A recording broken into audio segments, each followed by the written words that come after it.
الحمدللہ واقعی آج پورے 24 سپارے ہو گئے ہیں، تو انشاءاللہ تعالیٰ اللہ تعالیٰ کو منظور ہوا تو کل انشاءاللہ مشاورت کریں گے کہ آپ نے انشاءاللہ نیکسٹ کرنا ہے۔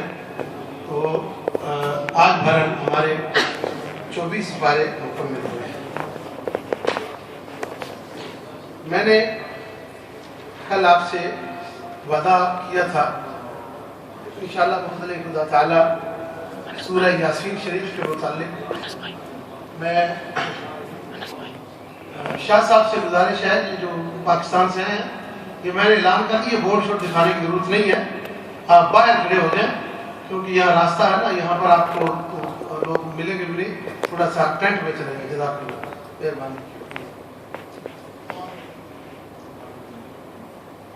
قرآن کریم فرقان حمید کی سورہ مبارکہ یاسین شریف، کل میں نے عرض کیا تھا کہ قرآن پاک کا دل ہے، ہارٹ آف قرآن۔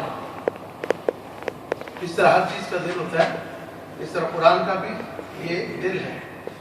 5 اس کے رکوع ہیں اور 83 اس کی آیتیں ہیں، 729 اس کے کلمات ہیں۔ چونکہ یہ خاص ایک سورہ میں نے کہا ان کو تھوڑا ڈیٹیل سے تعارف کروا دوں۔ 729 اس کے کلمات ہیں اور 3000 اس کے حروف ہیں، لیٹرز اس سورہ یاسین شریف کے۔ رحمت عالم صلی اللہ علیہ وآلہ وسلم ارشاد فرماتے ہیں کہ جو ایک بار یاسین شریف پڑھے اس کو 10 بار قرآن پڑھنے کا ثواب ملتا ہے۔ کتنی بار؟ 10 بار۔ پھر نبی رحمت صلی اللہ علیہ وسلم نے ارشاد فرمایا کہ اس یاسین کو اپنے مردوں پر پڑھو۔ یہاں سے یا تو مراد یہ ہے کہ جب شخص اس دنیا سے جا رہا ہو، کوئی بندہ اور مشکل میں ہو، تو یاسین شریف اس کے سامنے پڑھی جائے تو اللہ جل شانہ اس کی برکت سے اس کی جان کے نکلنے میں آسانی پیدا کر دیتا ہے۔ اور یہ آپ نے دیکھا ہمارے پاکستان، دنیا بھر میں جہاں جہاں تو اسپیشلی جو بر صغیر سے ہم لوگ آئے ہیں، ہمارے ممالک میں تو ہمیشہ جب کوئی شخص بالکل مرض مثال میں ہوتا ہے، یعنی آخری بیماری میں ہوتا ہے، جب وہ فوت ہونے کے قریب ہوتا ہے، تکلیف میں ہوتا ہے، تو اس وقت اس کے سامنے یاسین شریف پڑھی جاتی ہے تاکہ اللہ تعالیٰ اس کی جان کے نکلنے میں اس کی آسانی پیدا کرے۔ اب یاسین کوئی پڑھ رہا ہے، سمجھنے والی بات ہے، یاسین میں پڑھتا ہوں، آپ پڑھتے ہیں، جان اس کی نکلنے، بات نہیں سمجھے میری، ذرا غور کیا کریں، اس پر توجہ کریں۔ یاسین زندہ بندہ پڑھتا ہے نا، جو ساتھ بیٹھا ہے، اور وہ شخص جا رہا ہے اس دنیا سے، اسے یاسین پڑھنے کی ہمت ہے نہیں ہے، وہ نہیں پڑھ سکتا۔ آپ پڑھیں گے، آپ پڑھیں گے، وہ وہاں ہوگا، وہ تو جان اس کی نکل رہی ہے، تو حدیث موجود ہے کہ اس کے اوپر پڑھو تاکہ اس کی جان نکلنے میں آسانی ہو، تو پھر آسانی ہوتی بھی ہے اللہ کے فضل سے، اور اللہ تعالیٰ اس کو آسانی سے اس دنیا سے اٹھا لیتا ہے۔ تو اس کا مطلب یہ ہوا کسی دوسرے کا عمل آپ نے کیا، فائدہ اس کو پہنچا، عمل آپ نے کیا، فائدہ اس کو پہنچا، کیونکہ اس کے لیے آپ پڑھ رہے تھے کہ اسے آسانی ہو۔ تو اگر زندگی میں یہ عمل اس کو فائدہ دے گا تو کیا زندگی کے بعد فائدہ نہیں دے گا؟ وہ بھی، چونکہ حدیث مبارک جو ہے وہ مردوں پر یاسین پڑھنے کا حکم ہے، وہ تو بھی زندہ ہے، وہ تو بھی زندہ۔ میں یہ بات اس لیے کہہ رہا ہوں کہ میں نے ایک مولوی کا یوٹیوب پر بیان سنا، وہ کہہ رہا تھا کہ یہ قبرستان میں ہے نا، کسی نے سوال کیا اس سے کہ یہ قبرستان میں جا کے قرآن پڑھنا، یہ جو لوگ فاتحہ پڑھتے ہیں، یہ ذکر کرتے ہیں، تو یاد ہے؟ تو وہ کہنے لگا نہیں، قبرستان میں آ کے قرآن پڑھنا حرام ہے، نعوذ باللہ۔ یار تمہارا جب اتنا ہی خراب ہو گیا ہے تو خدا را تو کسی گردوارے میں جا کے یہ بات کر، مسلمانوں کی مسجدوں میں اور مسلمانوں کے لیے یہ بات کرنا، یہ قرآن اللہ تعالیٰ نے ہماری مشکلوں کی آسانی کے لیے نازل کیا۔ قرآن پاک منزل من القرآن ما ہوا شفاء ہوا رحمت للمؤمنین ولا یزید الظالمین الا خسارا، قرآن نے خود اعلان کر دیا قرآن نے خود واضح کر دیا ہے کہ یہ نازل کیا گیا ہے مومنوں کے لیے، شفا بناتے کن کے لیے بولو؟ مومنوں کے لیے۔ تو ویسے اگر کوئی یہ قرآن پڑھ پڑھ کے لوگوں کو گمراہ کرے تو اس میں کوئی ایسی بات بھی نہیں ہے، عجیب بات نہیں ہے۔ اللہ کریم فرمائے یضل بہ کثیرا ویہدی بہ کثیرا، یضل بہ کثیرا ویہدی بہ کثیرا وما یضل بہ الا الفاسقین۔ کہ یہی قرآن ہے، اس کو پڑھ کے کچھ گمراہ ہو جاتے ہیں اور کچھ ہدایت پا جاتے ہیں، کچھ گمراہ ہو جاتے ہیں اور کچھ ہدایت پا جاتے ہیں۔ اور گمراہوں کو اللہ پاک، فاسقوں کو اللہ پاک ہدایت نہیں دیتا، فاسقوں کو اللہ پاک ہدایت نہیں دیتا ہے۔ اب ایک بات تو یہ ہوگی، اس کا مطلب یہ ہوا کہ حضور کی حدیث سے یہ بات واضح ہے کہ فاتحہ شریف یا سورہ یاسین شریف اگر گھر میں پڑھیں یا قبرستان میں پڑھیں تو ویسے پڑھ کے بخشنا یہ سنت صحابہ ہے، یہ سنت صحابہ ہے۔ اس لیے میں کہتا ہوں کہ ایسے مذہبوں سے، ایسے بدعقیدوں سے دور رہیں۔ یہ روپ بدل کے آتے ہیں۔ اب تو وہ پیر بن کے آنا شروع ہو گئے اور اب لوگوں کو بیعت کرنا شروع کر دیا ہے اور اس طرح کے محفل ذکر بنا کے لوگوں کو گمراہ کرنا شروع کر دیا ہے۔ اصل بات یہ ہے کہ بدعقیدگی پھیلانا مقصود ہے، نہ کہ یہ طہارت کرنا مقصود ہے۔ لہذا اللہ تعالیٰ کے اور فضل و کرم سے آپ کی خدمت میں کئی بار یہ بات کر چکا ہوں کہ ایسے گمراہوں سے ہمیشہ دور رہیں، اور اگر آپ کسی سے محبت کرتے ہیں تو اس بندے سے محبت کریں جو سرکار سے محبت کرتا ہے۔ جو حدیث مبارکہ موجود ہے کہ الحب للہ والبغض للہ، کسی سے محبت ہو تو بھی اللہ کے لیے ہونی چاہیے اور کسی سے دشمنی ہو تو بھی اللہ کے لیے ہونی چاہیے، اپنی ذات کے لیے نہیں، اپنی ذات کے لیے نہیں۔ سورہ یاسین شریف کے اندر اللہ جل شانہ و تعالیٰ نے بہت سارے واقعات بیان فرمائے ہیں۔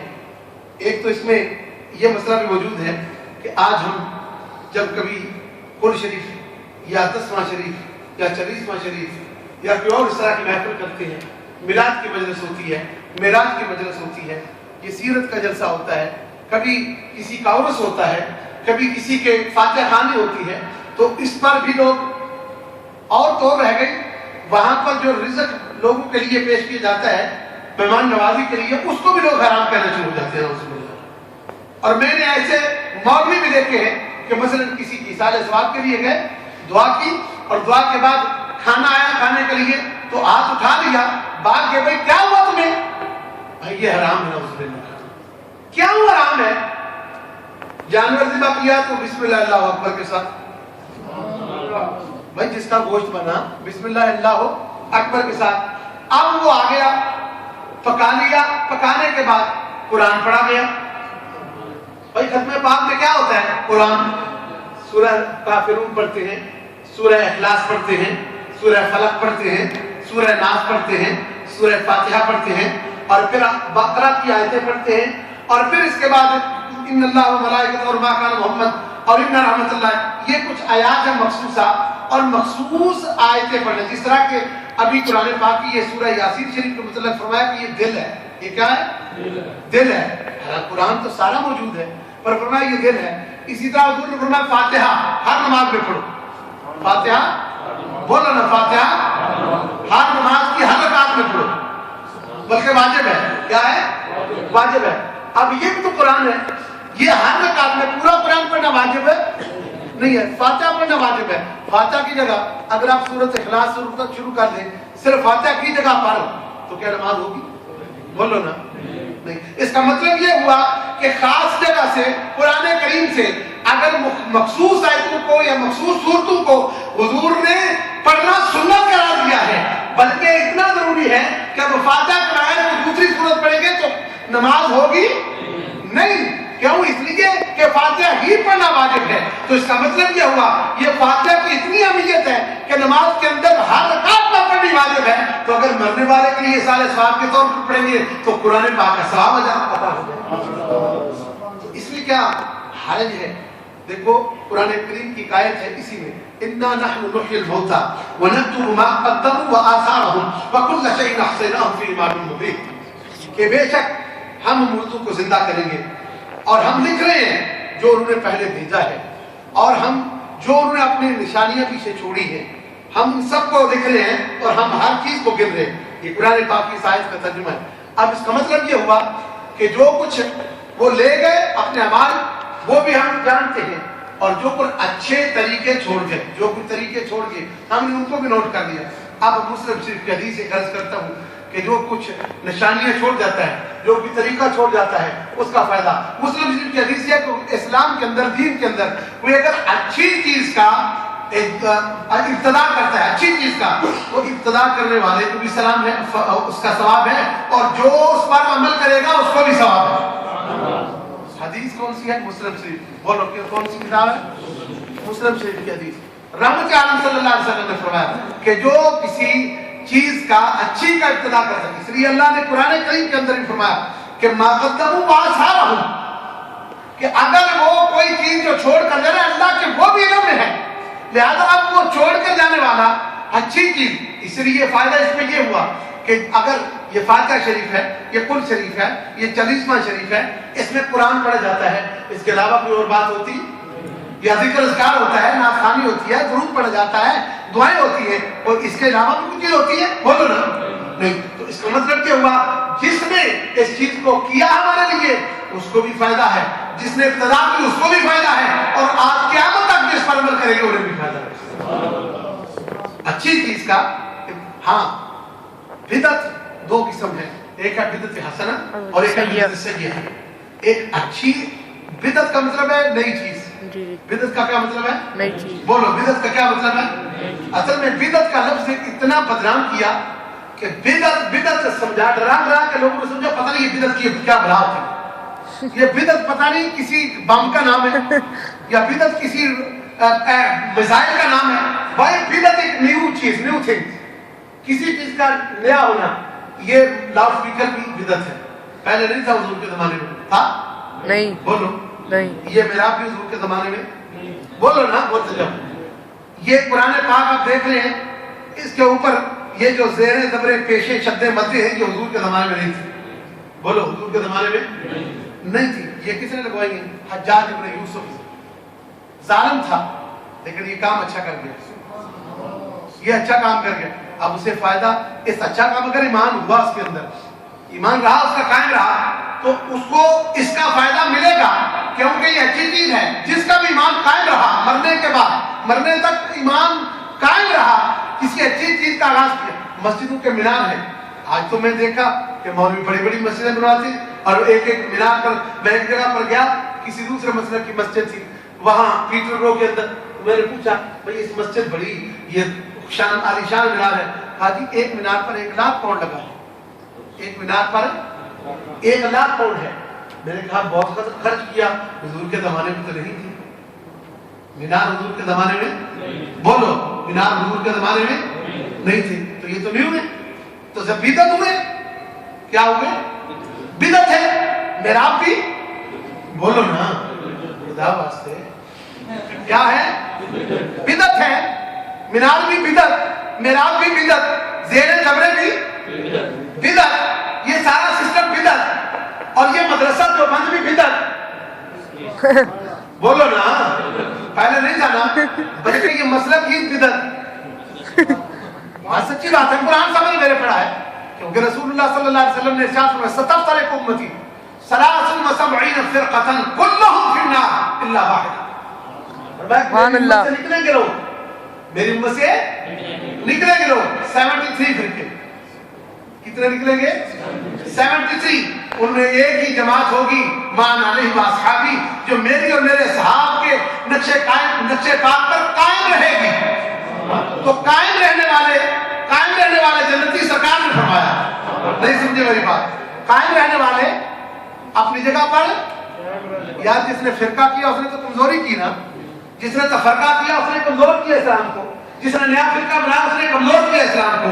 میں ڈنکے کی چوٹ پر کہتا ہوں، یہ لڑکے آج کل ایسا ہے کہ ریکارڈ کر لیتے ہیں اور پھر فٹافٹ یوٹیوب پر چڑھا دیتے ہیں۔ میں ذمہ داری سے یہ بات کہہ رہا ہوں، قرآن سامنے رکھ کے، کہ اللہ کے فضل و کرم سے اور رسول اللہ کی عزت کی قسم سے اٹھا کر یہ بات کہتا ہوں کہ اہل سنت والجماعت اسلام کے اندر وہ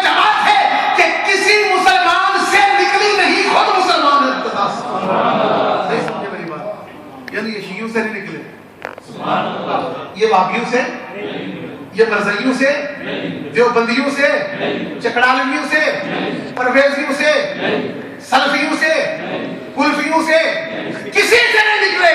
یہ نکلے ہیں تو محمد رسول اللہ کی دعا سے نکلے, خواجہ اجمیری کی نگاہ سے نکلے ہیں, داتا اجمیری کی ابتدائے اسلام کی خوبصورت محنت سے نکلے. اور الحمدللہ ہم کسی فرقے سے نہیں نکلے, ہم وہ مسلمان ہیں جو پہلے دن سے مسلمان ہیں. جو چلے گئے اب نئی نئی مسجدیں بنا رہے ہیں, نئے نئے مدرسے, محنت سے. دیکھو اگر کوئی شخص مرزائی آج بہت محنت کر رہا ہے اور بہت ہی محنت کر رہا ہے, بڑی محنت کر رہا ہے, بڑے پوری دنیا میں اپنے جال پھیلانے کی کوشش کر رہا ہے, جھوٹا نبی ہونے کا دعویٰ کرنے والا, کیا وہ سچا ہو سکتا ہے؟ بولو, مسجد زیادہ بن گئے تو بندہ سچا ہو جاتا ہے؟ مسجدوں میں زیادہ جمع ہو جائے لوگ تو سچے ہو جاتے ہیں؟ نہیں, ایسے نہیں ہوتا.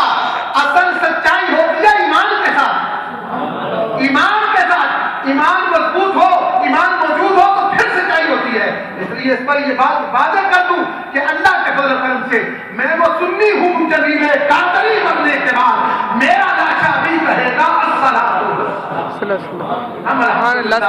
ہمارا باپ سنی, بات کا باپ سنی. یہ میں آپ کی بھی بات کر رہا ہوں, میں آپ میں نہیں کر رہا, یہ آپ سب کی بھی بات یہی ہے. یہی ہے نا, بولو. میرا باپ بھی سنی, میری ماں بھی سنی, میری نانی بھی سنی, میری پڑنانی بھی سنی, میرا نانا بھی سنی, پڑنانا بھی سنی, بلکہ چلتے جائیں تو حضرت علی تک سارے سنی. حضرت علی تک. میں اپنی اب بات کر رہا ہوں, اب آپ کی بھی بات ہے. جب سے آپ کے بڑے سے بڑے بڑے بڑے اوپر چلے جائیں, جب آئے ہیں تو الحمدللہ تب سے اللہ کے ولیوں کے محبت والے مذہب میں الحمدللہ. یہ بات واضح ہے. انا نحن نحيي الموتى ونكتب ما قدموا وآثارهم وكل شيء احصيناه في امام مبين. الحمدللہ اگر اچھی چیز کی ابتدا کسی نے کی ہے تو اس کا فائدہ ملے گا, اور اگر کسی بری بدعت سیئہ کہلاتی ہے, یہ بری بدعت ہے. مثال کے طور پر ڈھول جس نے چلایا, ڈھول جس نے بجایا, یا ڈھول کا یہ انتظام کیا, یا سینما بنایا, یہ برائی ہے. سینما برائی ہے. اب یہ جو برائی کا جس نے کوئی ابتدا کی تو ابتدا کرنے والے کو بھی گناہ, جو اس پر عمل کرے گا اس کو بھی گناہ, اور پھر ابتدا کرنے والے کو گناہ, اس کے گناہ کا بھی گناہ. نہیں سمجھے؟ جو وہ گناہ کرے گا, آج مثلا سینما کا ایک موجد جو ہے جس نے سینما بنایا, اس کو صرف اپنے بنانے کا گناہ نہیں, آج جو لوگ دیکھنے جائیں گے ان کے گناہ کا بھی اس سے فائدہ پہنچے گا, یعنی نقصان دوسرے لفظوں میں. اور اسی طرح جس نے مسجد کا مینار اس لیے بنایا کہ پہچان ہو سکے کہ یہاں اللہ اکبر کی صدا لگائی جاتی ہے, تو جس نے یہ شروع کیا اس کو بھی فائدہ ہوگا, کیونکہ اس نے مسجد کا راستہ دکھایا, مسجد کی پہچان کروا دی, محراب کے لیے بتا دیا. یہ بھی عام گھروں اور مسجدوں میں فرق پتہ چل جائے کہ مسجد ہے اور عام گھر, کیونکہ پہلے تو محراب تھے نہیں, عام یہ ایک کوٹھے کا کوٹھا, ایک مکان کا مکان ہوتا تھا. محراب بنا دیا تاکہ پتہ چلے کہ یہ سجدے والی جگہ ہے, یہ مسجد ہے. یہ کیا ہے؟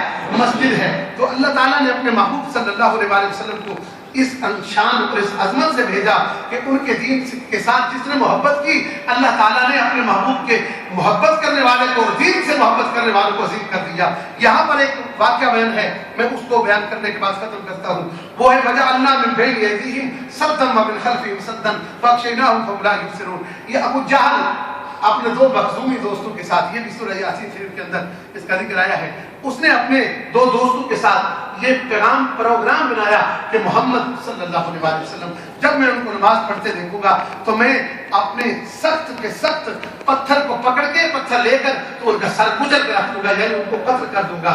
اس نے اور دوسرے دو ساتھیوں نے یہ پیغام بنا لیا. ابو جہل نے لیا دیکھ, ابو جہل نے لیا دیکھ, اسے دیکھ لیا, حضور نماز پڑھ رہے, پتھر پکڑ لیا ہاتھ میں, بڑے غصے میں آیا حضور کے سامنے. حضور نبی رحمت صلی اللہ علیہ وسلم پر وار کرنا چاہتا ہے, مارنا چاہتا ہے, ہاتھ اٹھایا, پتھر اٹھایا, پتھر کو پھینکنا چاہتا ہے, پتھر نے ہاتھوں کو پکڑ لیا. اب ہاتھ چمٹ گئے پتھر کے ساتھ, نہ آگے نہ پیچھے, جان چھوٹتی رہی, مارنا چاہتا ہے. اللہ تعالیٰ نے قرآن بیان کر, اللہ جل شانہ بتم احسانہ نے ارشاد فرمایا کہ ارے تو کیا چاہتا ہے, انا جعلنا فی اعناقہم اغلالا فہی علی الاذقان فهم مقمحون وجعلنا من بین ایدیہم سدا ومن خلفہم سدا فاغشیناہم فهم لا یبصرون.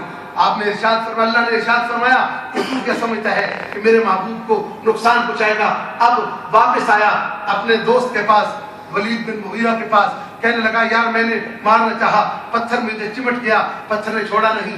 کتنا بے وقوف ہے یہ شخص, اسے پتہ بھی ہے. ایک بار میں نے محمد سے جب یہ پوچھا میری مٹھی میں کیا ہے, میری مٹھی میں کیا ہے, تو اب حضور صلی اللہ علیہ وآلہ وسلم کی مٹھی نہیں تھی, مٹھی ابو جہل کی تھی. پوچھنے والا بھی ابو جہل تھا. حضور سے پوچھا, حضور نے فرمایا میں بتاؤں یا وہ بتائے, میں اس کے متعلق بتاؤں کہ وہ میرے متعلق بتائے, میں کون ہوں. کہنے لگا اگر وہ بتائے تو بات ہی بن جائے گی, کیونکہ آپ بتائیں تو میں دیکھوں گا علم غیب آپ کے پاس ہے کہ نہیں, اور اگر وہ بتائے تو پھر تو اور بھی بہت بڑی بلند و بالا بات ہوگی. ابھی یہ بات کہہ رہا تھا, مٹھی ہلی ہے, مٹھی کو جنبش آئی, کنکریاں بول پڑی اشہد ان لا الہ الا اللہ و اشہد ان محمد عبدہ و رسولہ. اس کے باوجود بھی ارادے فاسد جن کے ہوں وہ چھوڑتے نہیں, نام چھوٹتے ہیں. اس کے بعد ولید بن مغیرہ کہتا ہے آج میں تمام کروں گا کام. وہ چلا, جا کے پتھر ہاتھ میں لیا, آگے بڑھا, بڑے غصے کے ساتھ گیا, نبینا ہو گیا, آنکھیں غائب ہو گئی, اندھیرا ہو گیا, نظر کچھ نہیں آ رہا تھا, آواز سنتا تھا, دیکھ نہیں سکتا تھا. اور پھر گھبرا کر کہنے لگا ابھی یہ حال ہے, اگر اور بھی آگے بڑھا تو ہو سکتا ہے تباہی ہو جائے. لہذا توبہ کی, واپس بھاگا. تیسرے دوست نے کہا کہ میں چلتا ہوں, میں دیکھتا ہوں, تم دونوں ناکام لوٹے ہو. جب وہ گیا, جب قریب گیا تو کیا دیکھتا ہے, یہ اندھا تو نہ ہوا, اس کے ہاتھ کے ساتھ اور تو کوئی کام نہ ہوا. پر کیا دیکھا, حضور کے پاس ایک اتنی خطرناک قسم کا جانور ہے, اس طرح سان قسم کا کہ وہ ایسے جیسے اس کو کھا لے گا. دیکھتے ہی واپس بھاگا اور کہنے لگا تم تو بچ کے آگے, میں تو ایسے تھا کہ مجھے اسی وقت وہ مجھے منہ میں ڈال لیتا, لیکن اللہ کا شکر ہے, یعنی شکر ہے کہ میں بچ کے واپس آ گیا ہوں. اللہ نے فرمایا وجعلنا من بین ایدیہم سدا ومن خلفہم سدا فاغشیناہم فہم لا یبصرون. میں نے اپنے محبوب کے درمیان اور دشمنوں تمہارے درمیان دیوار کھڑی کر دی ہے. واللہ یعصمک من الناس, اے حبیب کے جتنے بھی ارادے فاسد کر لیں تیری جان کو نقصان نہیں پہنچا سکتے ہیں, کیونکہ قرآن کا بھی محافظ میں ہوں, میرے مصطفیٰ تیرا بھی محافظ ہوں. اس محبوب صلی اللہ علیہ وسلم کی بات اس میں سورہ یاسین شریف میں کی گئی ہے, اور بہت ساری اس میں تذکرے ہیں, لیکن وقت اتنا ہی تھا. میں نے جو کچھ عرض کیا اللہ پاک سے قبول فرمائے. باقی دعوانا الحمدللہ رب العالمین.